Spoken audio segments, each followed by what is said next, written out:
pura-pura saja. Dia ingin membuat semua orang ikut minum bersamanya. Semua orang langsung menghela nafas lega. Menurut mereka, sepertinya Reva memang sudah sampai pada batas limit minumnya. Hana sangat marah sekali. Dia menggertakkan giginya, lalu diam-diam mengedipkan matanya kepada para teman-temannya. Dia mengisyaratkan mereka untuk menggunakan kesempatan ini untuk terus melanjutkan minumnya.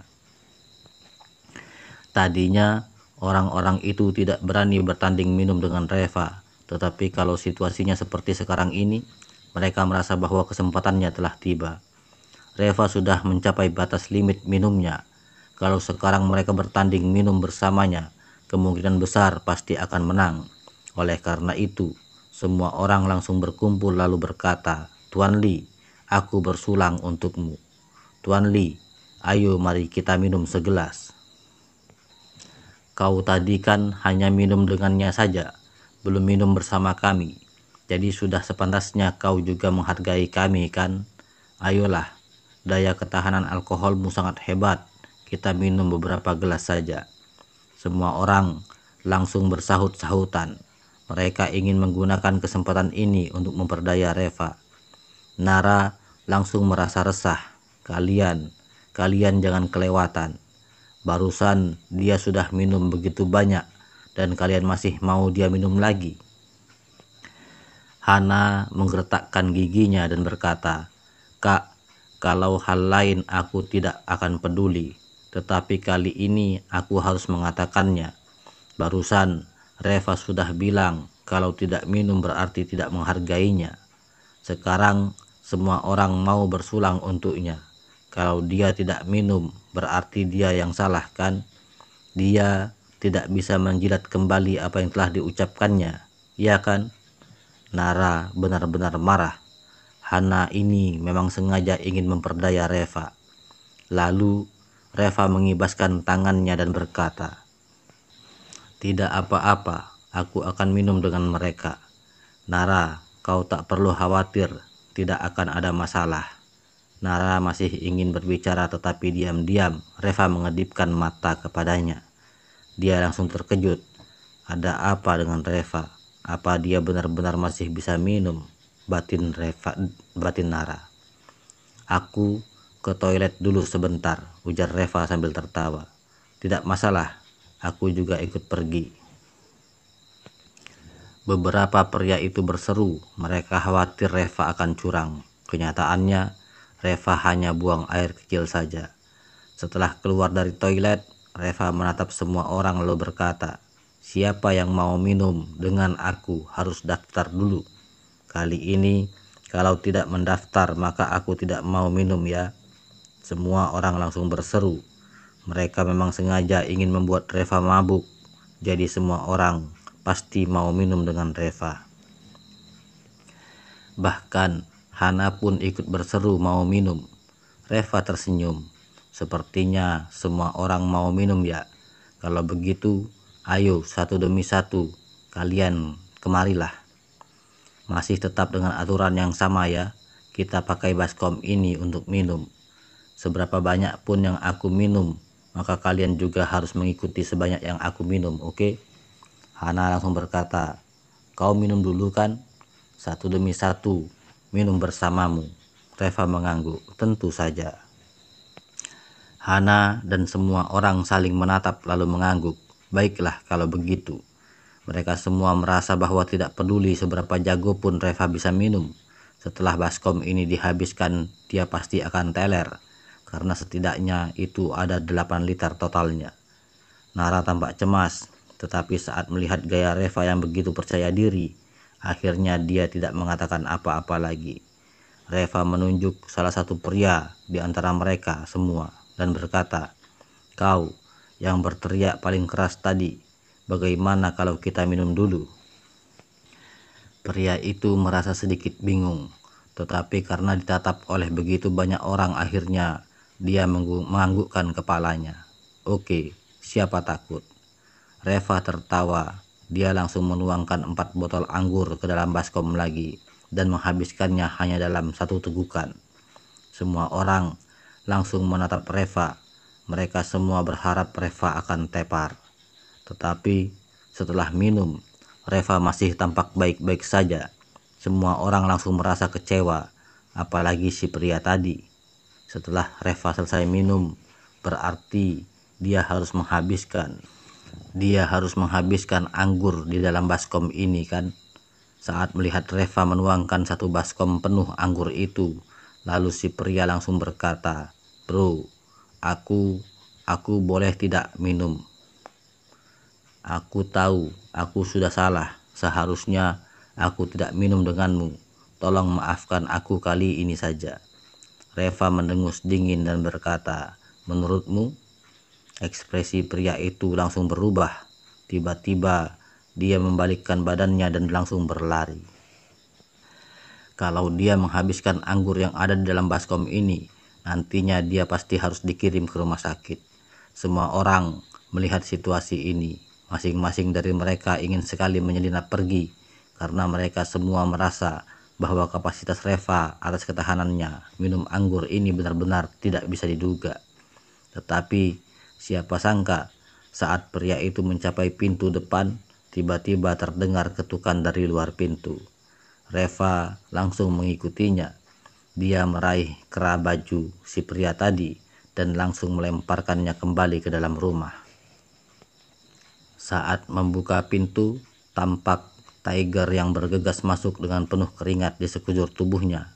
Dia diikuti oleh sekelompok orang. "Tuan Lee, aku sudah membeli tempat tidurnya. Apa mau diletakkan di kamarmu yang di lantai 2 itu?" Tiger tampak terengah-engah. Sepertinya dia benar-benar kesini dengan berlari. Nara tertegun.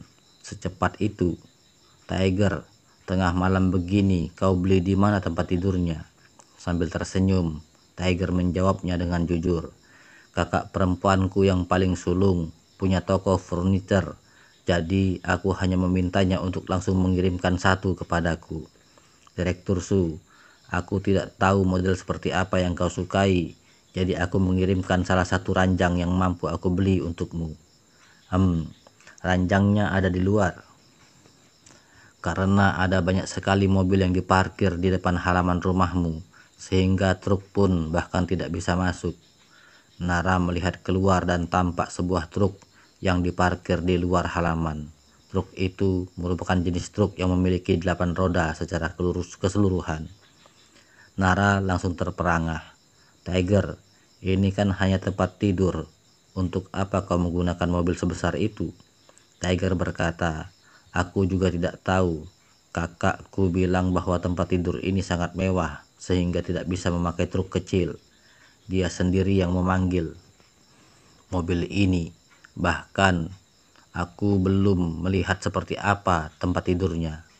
Oh, dan semua desainer ini dikirim oleh kakakku secara khusus untuk membantumu memasang tempat tidurnya." Nara dibuat terkejut kembali. Hanya sebuah tempat tidur saja, apa perlu sampai memanggil begitu banyak desainer? Dan pada saat ini, seorang wanita yang berada di sampingnya mendengus dingin dan berkata, "Ini kan hanya sebuah tempat tidur jelek. Memangnya semahal apa sih? Tempat tidurku yang merupakan merek top internasional saja hanya bernilai $8.500. Itu juga tidak perlu menggunakan desainer sebanyak itu." Semua orang langsung terpana. Yang benar saja, sebuah tempat tidur bernilai $8.500. Memangnya tempat tidurmu itu terbuat dari emas? Clara, kau terlalu boros. Kalau begitu, artinya kau tidak paham. Clara adalah seorang wanita yang terkenal. Membeli tempat tidur dengan harga seperti itu hanya masalah sepele baginya. Tetapi tempat tidur seperti ini dianggap yang terbaik di kota Carson. Ya, itu kan hanya tempat tidur jelek. Masa dielu-elukan seperti tempat tidur yang sangat megah saja? Kalian lihat si Kara ini. Meskipun dia membeli tempat tidur yang harganya sangat mahal pun, sikapnya tetap biasa-biasa saja. Wajah Hana langsung tampak berseri. Dia merasa temannya telah membantunya mengembalikan image-nya. Dan pada saat ini, Si desainer dari toko furniture merasa geram, lalu berkata, "Satu unit tempat tidur yang senilai $8.500 itu sama sekali tidak ada apa-apanya. Harga tempat tidurmu itu bahkan tak mampu untuk membeli meja nakas tempat tidur ini." Mata Clara langsung membelalak lebar. Kau sedang membual ya? Masa $8.500 tidak cukup untuk membeli dua buah meja nakas tempat tidur jelek ini? Memangnya meja nakas tempat tidur ini terbuat dari emas? Si desainer berkata dengan bangga. Yang aku katakan tadi itu satu meja nakas saja. Dan kali ini semua orang langsung berseru. Hana yang sudah tidak tahan lagi langsung nyeletuk. "Apa kau bisa membuat konsepnya dulu sebelum membual? $8.500 hanya untuk sebuah meja nakas. Siapa yang percaya? Itu kan hanya terbuat dari beberapa potong kayu saja. Memangnya bisa semahal apa meja nakas itu?" Si desainer itu langsung meliriknya dan berkata, "Dua meja nakas tempat tidur ditambah dengan speaker Bose yang dipesan secara khusus. Sebuah speaker itu saja berharga $1.900. Dan setelah didesain seperti itu, harganya mencapai $3.000. Dua meja nakas dengan masing-masing dihiasi speaker itu, kalian hitung saja sendiri harganya." Semula orang-orang langsung tercengang. Siapa yang bisa membayangkan bahwa meja nakas simpel seperti itu saja harganya selangit? Clara tampak tidak puas, lalu dia berkata, "Kau sedang membual. Aku sama sekali belum pernah mendengar ada meja nakas yang dihiasi secara khusus dengan speaker merek Bose. Sekarang coba aku tanya kepadamu, meja nakas yang sangat mewah dan mahal seperti itu harus dipasangkan dengan tempat tidur semewah dan semahal apa?"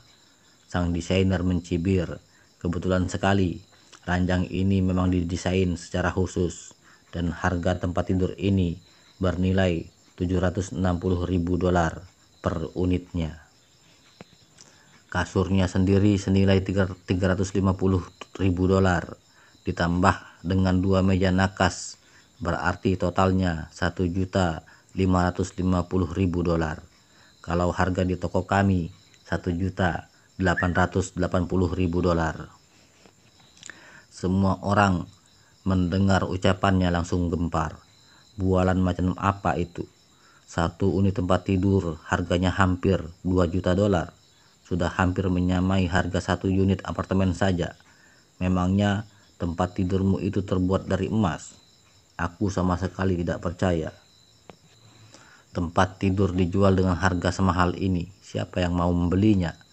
Kau membual sampai seperti itu. Apa kau sendiri bisa mempercayainya? Kau mau jual ke siapa tempat tidur dengan harga selangit itu?"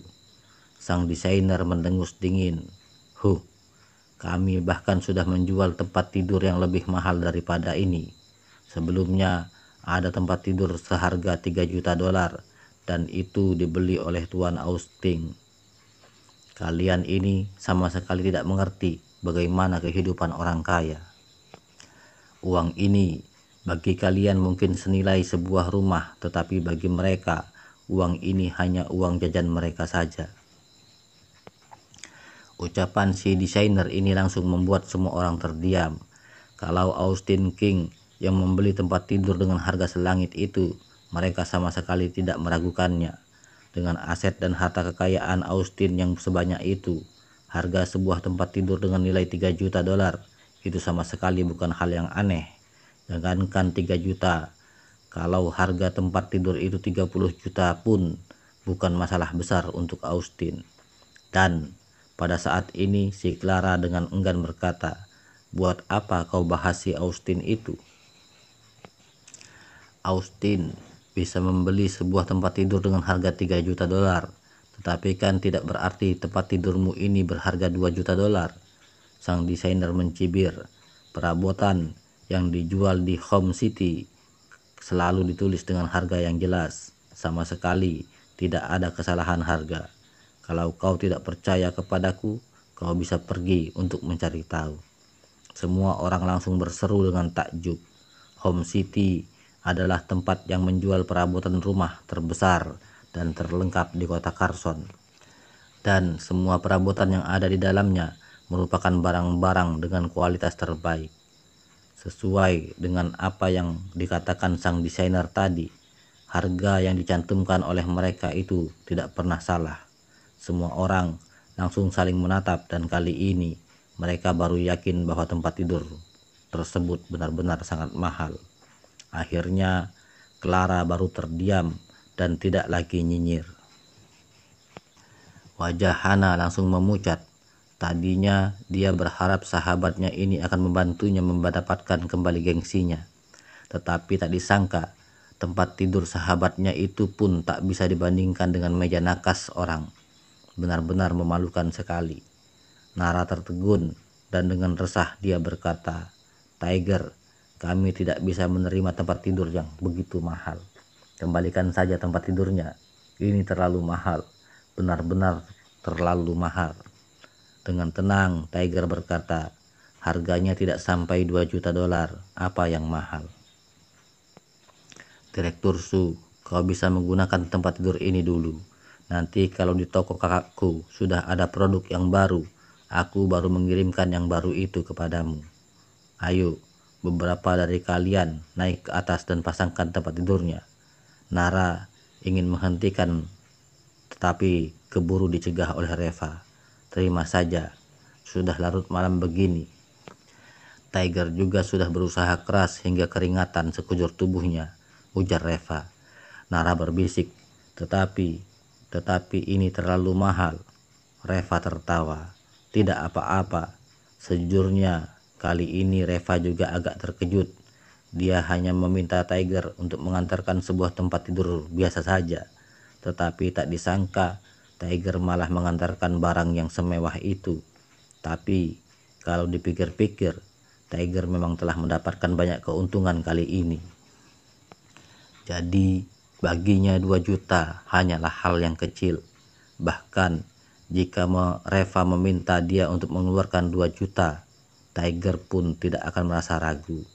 Sebenarnya pada saat si tua Geni dan teman-temannya memberi Reva sebuah pila, Tiger sudah berpikir di dalam hatinya, bagaimanapun dia mendapatkan keuntungan yang lebih banyak dibanding si tua Geni dan teman-temannya.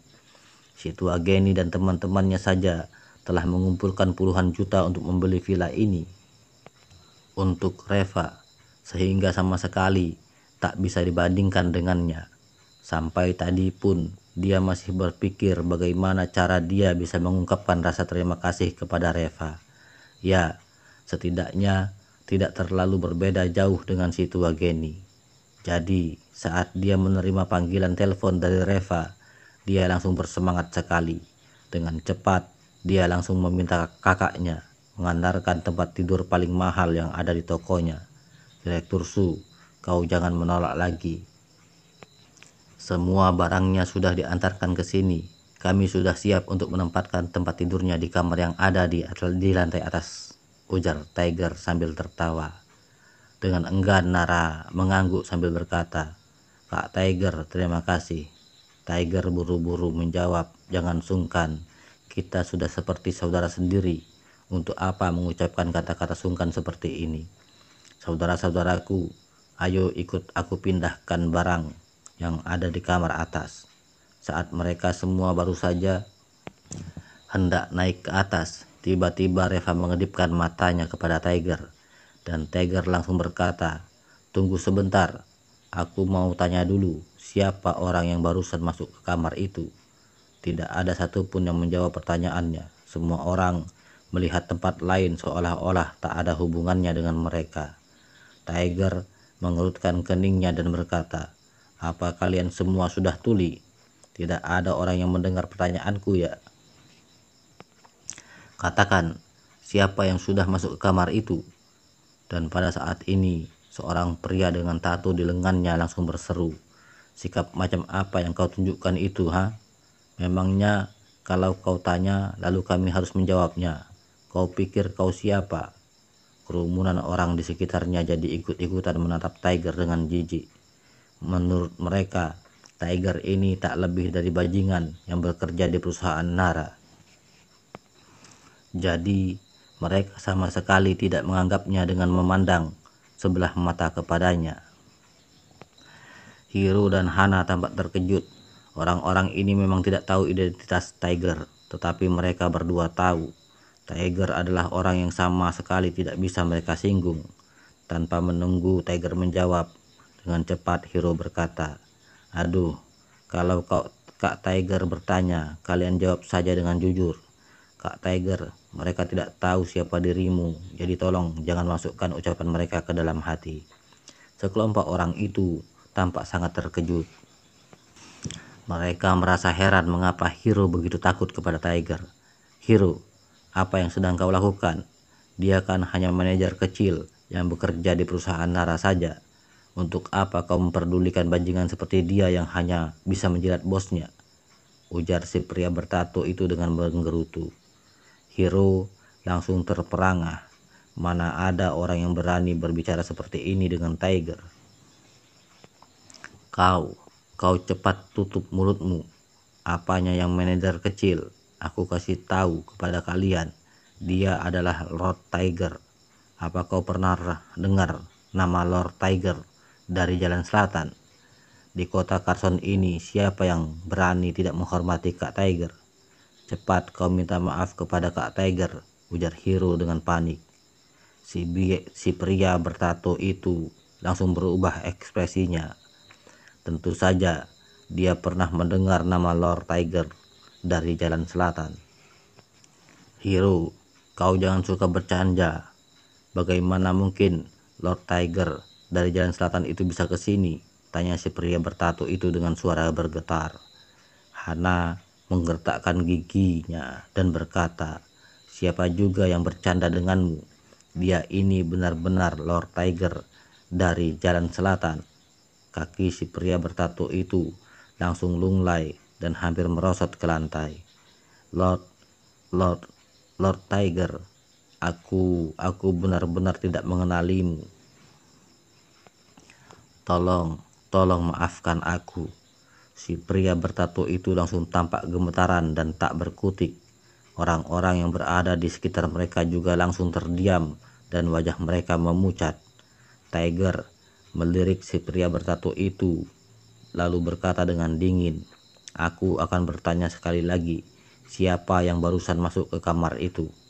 Semua orang hanya saling menatap dan masih tidak ada satupun yang berani menjawab. Wajah Tiger berubah menjadi dingin. "Oke, tidak ada yang mau menjawab kan? Kalau begitu aku anggap kalian semua pernah masuk ke kamar itu." Dan kali ini semua orang langsung merasa cemas. Dengan panik seorang wanita berkata, Lord Tiger, aku belum pernah masuk ke kamar itu sejak tadi." Lalu dengan marah Tiger berkata, "Kau belum pernah masuk, jadi siapa yang pernah masuk?" Wanita itu langsung membeku. Setelah beberapa saat dengan suara kecil dia berkata, "Aku tidak tahu siapa yang pernah masuk. Tetapi aku benar-benar belum pernah masuk." Tiger memarahinya, "Kalau kau tidak bisa menyebutkan siapa yang pernah masuk ke kamar itu, maka aku anggap kau sudah pernah masuk ke kamar itu." Wajah wanita itu kemudian berubah dengan tajam, lalu tiba-tiba dia berkata, Aku tahu siapa yang pernah masuk ke kamar itu. Beberapa dari mereka pernah masuk ke sana," ujar wanita itu sambil menunjukkan ke beberapa orang di sana, dan beberapa orang ini langsung memakinya. Wanita ini juga pantang menyerah. Dia berdebat dengan mereka dan akhirnya terjadilah keributan di dalam ruangan itu. Melihat kejadian itu, Tiger sangat marah. Dia langsung membentak mereka semua. "Dasar brengsek, diam kalian semua. Aku akan memberi satu kesempatan kepada kalian sekarang. Siapapun yang pernah masuk ke kamar itu bisa bangkit berdiri sekarang. Kalau tidak, nanti aku akan memeriksanya. Dan kalau sampai ketahuan olehku, aku akan patahkan kedua kakinya." Dan kali ini tak ada satupun dari mereka yang berani berbicara lagi. Lalu beberapa orang dari mereka satu demi satu bangkit berdiri. Orang-orang ini adalah mereka yang pernah masuk ke kamar tersebut. Beberapa dari mereka tampak ragu tadinya, tetapi pada akhirnya mereka semua bangkit berdiri juga karena mereka benar-benar takut kepada Tiger. Tiger melirik mereka semua. Hanya kalian ini saja yang masuk ke kamar itu. Apa kalian tahu bahwa kalian sudah menodai kamar itu? Alasan kenapa malam ini tempat tidurnya diganti itu karena kalian telah bermain dan menodai kamar itu. Jadi tempat tidur yang ada di kamar atas tersebut harus diganti oleh kalian semua. Tempat tidur itu harganya sekitar 1.700.000 dolar. Kalau dibagi rata-rata berarti masing-masing dari kalian harus membayar 200.000 per orang. Orang-orang ini langsung menjadi panik dan berteriak, "Mengapa? Mengapa begitu? Kami hanya masuk dan duduk di dalamnya saja. Masa harus membayar begitu banyak uang? Ini sama sekali tidak masuk akal. Ini mah sama saja dengan perampokan." Dengan marah Tiger berkata, "Kalian ini benar-benar sampah masyarakat. Apa kalian tidak tahu bahwa kalian sudah mengotori kamar orang dan membuat kacau kamarnya? Jadi kalian harus membayarnya. Mengapa? Karena aku yang menetapkan peraturannya. Aku kasih tahu ya, kalau malam ini uangnya belum dibayarkan, maka satu pun dari kalian jangan pernah berharap ada yang bisa pergi dari sini." Beberapa orang itu langsung terdiam dan tak berani mengatakan apa-apa lagi. Tiger meminta mereka masing-masing untuk membayar 200.000 dolar. Siapa yang berani tidak membayarnya? Sepertinya kalian sudah setuju semua kan? Kalau begitu beres. Sebelum malam ini berakhir, uangnya sudah ada di rekening. Dan juga kalian bajingan-bajingan ini cepat pergi ke atas dan bawa tempat tidurnya turun. Tempat tidur ini sudah dijual kepada kalian. Jadi kalian harus menanganinya sendiri, ujar Tiger dengan suara keras. Beberapa orang itu saling memandang dan untuk sementara tak ada seorang pun yang bergerak. Tiger merasa kesal sekali. Berdebah, "Apa kalian tidak dengar apa yang aku bilang? Apa kalian ingin aku mengendurkan tulang-tulang kalian dulu?" Setelah itu mereka langsung bergegas dengan berlari ke atas dan memindahkan tempat tidur itu dengan sekuat tenaga mereka. Orang-orang tersebut terdiri dari 4 pasang pria dan wanita. Keempat wanita itu semuanya terisak-isak dengan suara rendah. Mereka meminta para pria tersebut untuk mencari cara menangani masalah uang itu. Keempat pria itu ekspresinya tampak menggelap semua. 2 di antara mereka memang kaya, jadi mampu untuk membayar 200.000 dolar ini. Tetapi yang 2 lainnya, kantongnya lebih bersih daripada wajah mereka. Dari mana mereka bisa mendapatkan 200.000 itu? Setelah tempat tidur itu dipindahkan, lalu mereka segera mencari orang untuk mulai meminjam uang. Mau bagaimana lagi? Tidak ada satupun dari mereka yang berani melanggar ucapan Tiger.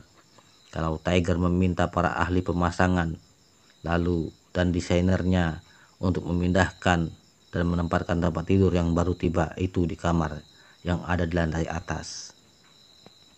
Dengan tak berdaya, semua orang melihat dengan penuh takjub saat tempat tidur itu masuk. Ini adalah tempat tidur yang harganya hampir 2 juta dolar. Sang desainer itu melakukan penyetelan. Orang-orang yang berada di sana baru mengerti mengapa tempat tidur ini begitu mahal. Tak perlu menyebutkan yang lainnya dulu. Efek dari speaker yang ada di kedua meja nakas ini saja sudah sangat membuat kagum semua orang. Nilai harga untuk tempat tidur ini benar-benar sangat pantas. Setelah semuanya beres, lalu orang-orang itu turun dan diam-diam hendak menyelinap pergi. Reva langsung menghentikan mereka. "Hei, kalian semua jangan buru-buru pergi dulu. Anggur kita belum habis diminum semua. Kalian tadi bukannya mau minum bersamaku? Ayo sini, kita minum lagi." Tiger tidak tahu apa yang barusan terjadi di sini. Jadi dengan suara rendah dia bertanya, kemudian langsung merasa kesal. Dia sering nongkrong di klub-klub malam, jadi sudah pasti dia tahu apa maksud dari orang-orang ini. Ada begitu banyak orang yang ingin membuat Reva mabuk. Jelas mereka ingin memperdaya Reva. Jahanam-jahanam macam kalian, sebenar-benar sudah bosan hidup. Berani sekali kalian ingin membuat Tuan Lee mabuk. Kalian ingin minum ya? Ayo, aku akan minum bersama kalian. Aku akan panggil saudara-saudaraku untuk menemani kalian minum, ujar Tiger dengan marah. Sekelompok orang itu langsung berdik-dik ketakutan. Kalau Tiger membawa orang-orangnya ke sini, itu berarti mereka harus minum sampai mati di sini. Terutama Hiro dan Hana. Keduanya sudah pernah melihat cara yang dilakukan oleh Tiger sebelumnya. Mereka pernah melihat Tiger menindas para preman itu untuk menghabiskan sebuah anggur yang ada di restoran. Setelah itu, para preman tersebut satu demi satu diantar ke rumah sakit. Hana langsung menatap Nara dan berkata dengan mimik sedih, "Kak, mereka ini semua teman-temanku. Kau harus membantu menjaga imageku." Dengan dingin Nara berkata, "Tadi saat mereka menyuruh Reva minum, kenapa kau tidak membantu aku menjaga imageku?" Hana terdiam. Kejadian ini terjadi gara-gara mereka juga. Mau salahin siapa kalau begitu? Dan pada saat ini Reva berkata, "Tiger, tidak usah repot-repot. Tadi mereka bilang mau minum denganku, jadi aku akan menemani mereka minum. Kau bantu aku mengawasi mereka saja agar mereka tidak kabur. Dan satu lagi, seberapa banyak pun yang anggur yang aku habiskan, maka mereka juga harus ikut minum dan dengan jumlah yang sama banyak. Jangan sampai mereka menipumu." Tiger tidak tahan untuk tidak tertegun. Orang-orang itu setidaknya ada 20 atau 30 orang. Kalau Reva sendiri yang menemani mereka minum, apa dia tidak akan ada masalah? "Tuan Lee, benarkah ini tidak apa-apa? Lebih baik aku saja yang menemani mereka minum," bisik Tiger. Reva mengibaskan tangannya.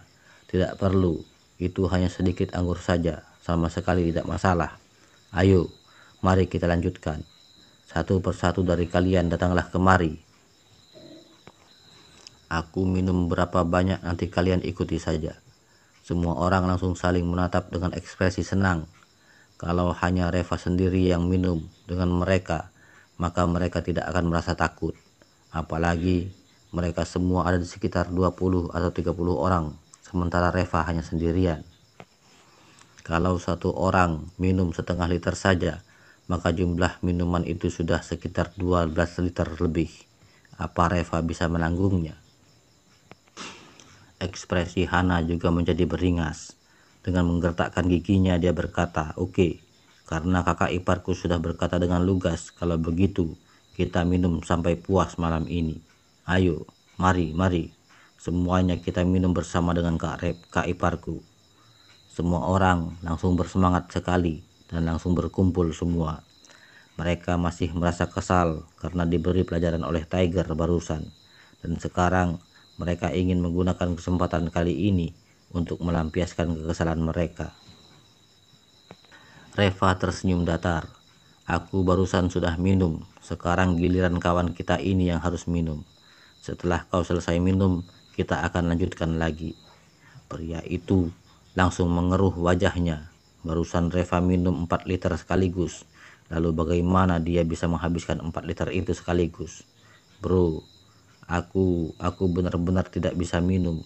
Pria itu gemetaran. Tiger langsung kesal. Dia menunjuk pria itu dan langsung meraung, "Persetan, Tuan Lee sudah minum. Kalau kau tidak minum itu artinya kau menghina orang. Aku kasih tahu ya, kau tidak boleh. Mau minum? Boleh. Kemarilah, biar aku patahkan kedua kakimu. Setelah itu kau diizinkan untuk tidak minum anggur itu. Kau pilih sendiri." Wajah pria itu langsung memucat, tetapi akhirnya dengan terpaksa dia kembali dan mengambil anggur yang di baskom penuh itu. Sambil menarik napas dalam-dalam, lalu dia memegang baskom itu dan menuangkannya dengan cepat, karena dia ingin cepat-cepat menyelesaikannya. Tetapi dia terlalu meremehkan kadar alkohol anggur ini. Setelah 2 teguk dia tidak bisa menahannya lagi. Pria ini langsung berlari ke samping dan muntah. Tiger mengawasinya. Setelah dia selesai muntah, kemudian dia dibawa kembali untuk melanjutkan minumnya. Dan pada akhirnya isi baskom ini dituangkan ke mulutnya oleh anak buah Tiger. Dengan menggunakan pipa, si pria langsung pingsan di lantai dan mengeluarkan muntah yang lebih banyak daripada si dewa mabuk tadi. Semua orang langsung berkeringat dingin saat menyaksikan itu. Siapapun tak ada yang bisa tahan dengan minum alkohol sebanyak itu. Oke, berikutnya. Reva melirik ke mereka dan menunjuk salah satu dari mereka. Kau saja. Pria itu ketakutan hingga pipis di celana. Dengan panik dia bertanya, "Bro, kenapa aku?" Tiger langsung marah. "Tuan Lee menunjuk kau untuk minum, itu artinya dia menghargaimu. Cepat kemari." Pria itu berdiri dengan gemetaran dan berkata dengan suara bergetar, "Bro, sebenarnya aku tidak bilang ingin minum denganmu." Tiger langsung menampar wajahnya. "Tadi aku dengar kok, kau bilang mau minum bersamanya. Sekarang kau tidak mau ngaku. Kenapa? Kau mau bikin aku marah ya?" Pria itu tidak berani mengatakan apa-apa lagi. Reva menuangkan sebaskom penuh lagi. "Oke, perhatikan baik-baik ya. Aku akan minum dulu sebagai ungkapan rasa hormatku." Mata Tiger membelalak lebar. Dia tidak menyangka bahwa Reva bisa minum sebanyak ini. "Tuan Lee, ini juga terlalu banyak. Kau minum 1 botol dan mereka ikut minum 1 botol. Itu juga saja," ujar Tiger dengan cemas. Reva tersenyum dan melambaikan tangannya. "Tenang saja, tidak apa-apa. Ini hanya sedikit anggur saja, tidak akan ada masalah." Setelah mengatakan itu, lalu Reva minum sebaskom penuh itu lagi.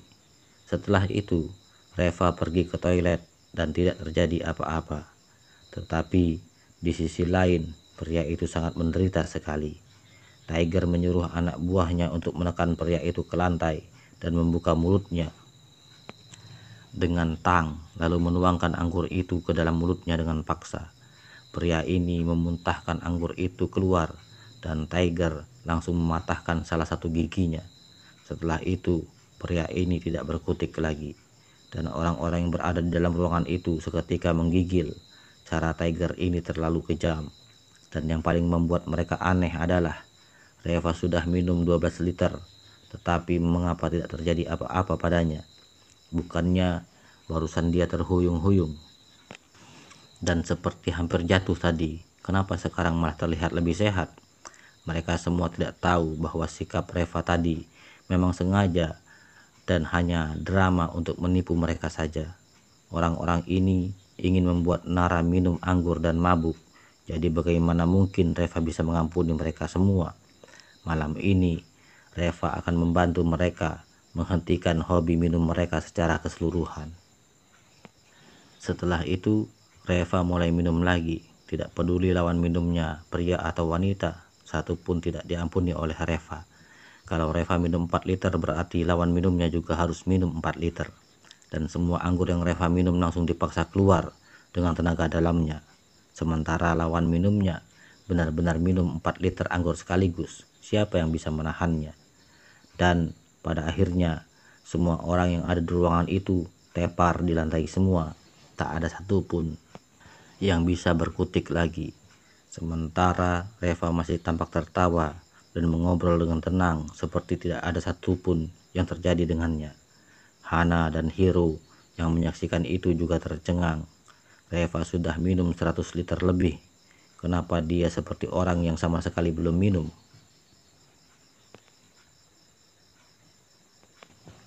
Dan pada akhirnya mereka semua dikirim ke rumah sakit. Tiger mengikuti Reva. Dia melihat Reva yang minum begitu banyak anggur dengan mata kepalanya sendiri, dan secara refleks dia mengacungkan kedua jempolnya. "Kak Reva, aku benar-benar kagum. 100 liter lebih. Bagaimana cara kau meminumnya? Bahkan kalau itu air biasa pun aku tidak akan bisa tahan, ujar Tiger sambil menghela nafas. Reva tersenyum dan berkata, apa kau tidak lihat aku pergi ke toilet terus tadi? Tiger melambaikan tangannya. Waktu aku minum juga aku pergi ke toilet terus, tetapi tetap saja aku masih mabuk. Reva berkata, itu karena kondisi fisik kita tidak sama. Aku bisa mengeluarkan seluruh kadar alkoholnya, jadi minum seberapa banyak pun sama sekali tidak masalah. Meskipun aku minum 100 liter lagi pun, aku hanya perlu pergi ke kamar mandi beberapa kali saja. Tiger langsung menganga. Aku benar-benar kagum. Benar-benar kagum. Kak Reva, aku benar-benar kagum kepadamu. Hana dan Hiro yang berada di sebelah mereka hampir muntah darah saat mendengarnya. Sekarang mereka baru tahu bahwa Reva siap bertanding dengan mereka. Dan pada saat ini Nara baru tersenyum. Tadinya dia juga khawatir kalau Reva minum terlalu banyak alkohol akan berbahaya. Akhirnya selesai sudah semuanya. Kak Tiger, maaf sudah merepotkanmu malam-malam begini, ujar Nara sambil tersenyum. Dengan cepat Tiger mengibaskan tangannya. Direktur Su, kau bisa memanggil aku dengan Tiger. Jangan panggil aku Kak Tiger. Ini bukan apa-apa. Sudah seharusnya aku melakukan ini semua. Oh ya, ngomong-ngomong, rumah ini juga perlu dibersihkan dan dibereskan. Nara melihat kekacauan yang terjadi di rumahnya dan langsung memelototi Hana dengan marah. Kalian yang bersihkan. Hana langsung berkata, kenapa? Bukannya urusan bersih-bersih di rumah kita itu selalu menjadi tugas Reva? Dengan marah Nara berkata, malam ini adalah pesta teman-temanmu. Tentu saja kalian yang harus membersihkannya. Selain itu, Reva juga tidak punya kewajiban untuk membantumu membersihkan dan membereskan semua kekacauan ini. Kau sudah bukan anak ingusan lagi. Memangnya kau tidak bisa membereskan masalah yang kau buat sendiri? Hana bersungut-sungut. Dia kan menantu yang menumpang di rumah kita. Jadi ini memang tugas dia kan? Dulu semua wanita yang sudah menikah dan tinggal di rumah suaminya juga harus menangani semua pekerjaan dan tugas rumah suaminya. Tiger langsung geram. Kalau begitu, apa kau sudah menikah? Apa kau sudah menyelesaikan pekerjaan dan tugas di rumahmu sendiri? Hana tampak bingung dan mendesah. Ini kan bukan rumahku. Kalau ini rumahku, tentu saja aku. Tiger menatapnya. Kalau ini bukan rumahmu, lalu mengapa kau mengadakan pesta di rumah ini? Kalau bukan rumahmu, mengapa kau datang dan tinggal di sini? Lebih baik sekarang kalian berkemas dan pergi keluar dari sini. Aku saja yang membereskan rumah ini, bagaimana?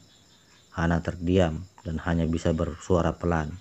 Oke, kami akan membersihkannya.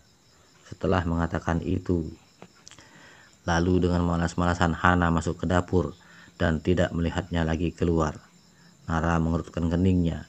Dia tahu persis apa yang ada di benak Hana. Sekarang Tiger masih berada di sini sehingga dia tidak berani melawan Tiger. Jadi dia sengaja berlama-lama di dalam. Nanti kalau Tiger sudah pergi, dia pasti akan segera melemparkan semua ini kepada Reva. Tiger juga sangat cerdas. Dia tahu watak Hana. Lalu dia bergegas ke dapur dan dengan marah berkata, kau masih melamun? Apa? Cepat, bereskan semuanya. Aku tidak akan kemana-mana malam ini. Aku akan tetap berada di sini untuk mengawasi kalian. Kapan rumah ini selesai, kalian bereskan, maka saat itu juga aku akan pergi.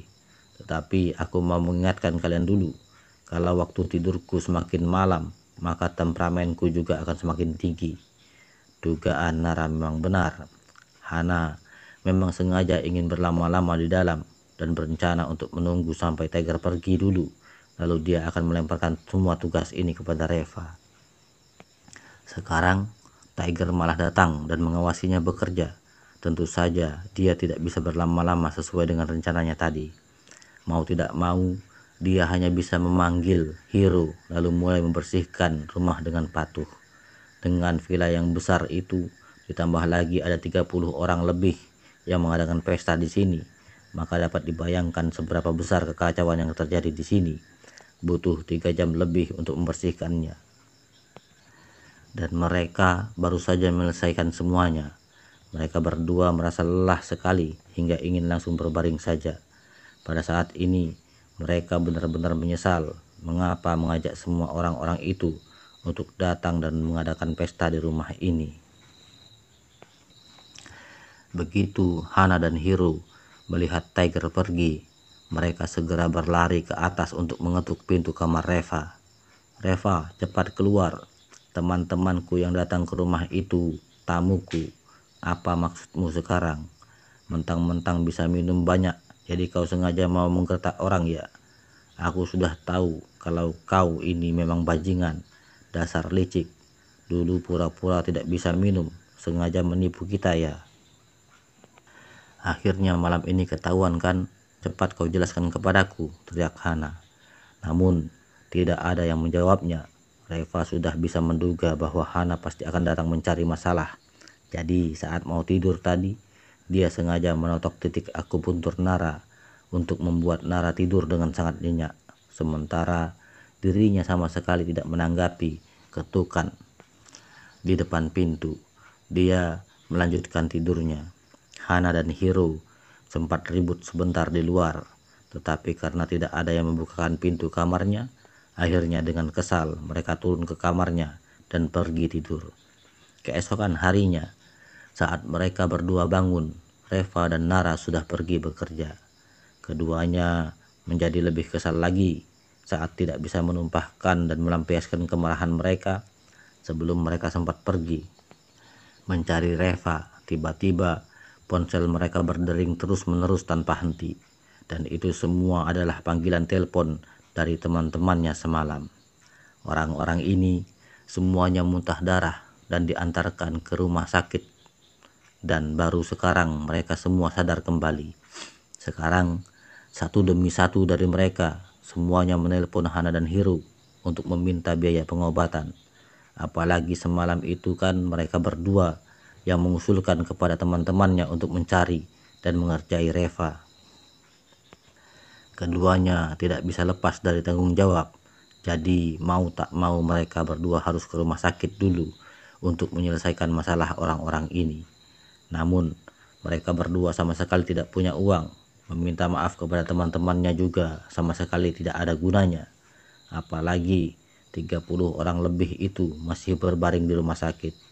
Keluarga mereka segera mengepung Hiro dan Hana.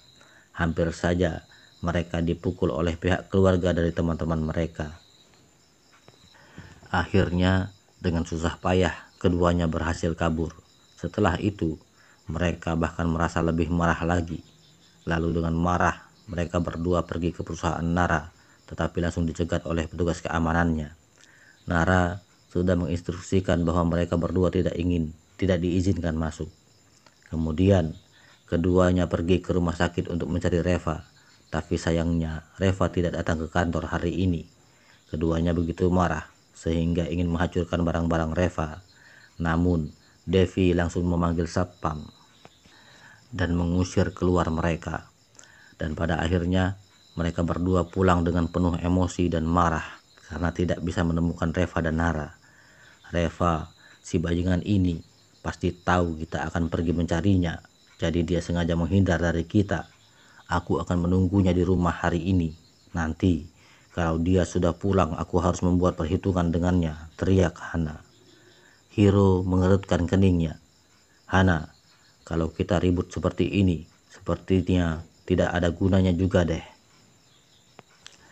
Nara sama sekali tidak menganggapmu sebagai adik kandungnya. Dia selalu membela Reva. Meskipun Reva pulang nanti pun, Nara pasti akan membelanya. Reva si brengsek ini sekarang sudah sangat berani. Dia bahkan berani menghajarku sekarang. Apa kau pikir dia akan takut kepadamu? Wajah Hana langsung menjadi dingin. Aku benar-benar merasa marah saat kau mengatakan hal ini. Apa menurutmu Nara sudah gila? Aku ini adik kandungnya, tetapi mengapa dia malah membela orang luar? Hiro mengibaskan tangannya. Tidak ada gunanya kau mengatakan hal ini sekarang. Aku rasa lebih baik serahkan masalah ini kepada papa dan mama saja. Hanya papa dan mama yang bisa menangani Nara dan membuat perhitungan dengan Reva. Mata Hana langsung berbinar. Ya, benar. Bagaimana aku bisa melupakan hal ini? Tunggu sebentar. Aku akan menelpon papa dan mama sekarang. Kali ini aku harus mengusir Reva keluar dari rumah ini. Tepat ketika Hana baru saja mau menelpon, Hiro langsung mencegahnya. Jangan buru-buru menelpon dulu. Kau harus pikirkan dulu dengan baik-baik bagaimana cara kau akan memberitahu papa dan mama. Hana terkejut sejenak. Mau pikir apa lagi? Bilang saja kalau dia telah menindasku. Hiro menggelengkan kepalanya. Tidak ada gunanya kalau seperti itu. Kalau papa dan mama tahu kita mengadakan pesta di rumah ini, mereka pasti tidak setuju. Begini saja, kau beritahukan kepada mereka bahwa yang datang ke rumah itu semuanya adalah mitra bisnis dari apotek kita. Seberapa penting apotek ini bagi papa dan mama kita sekarang.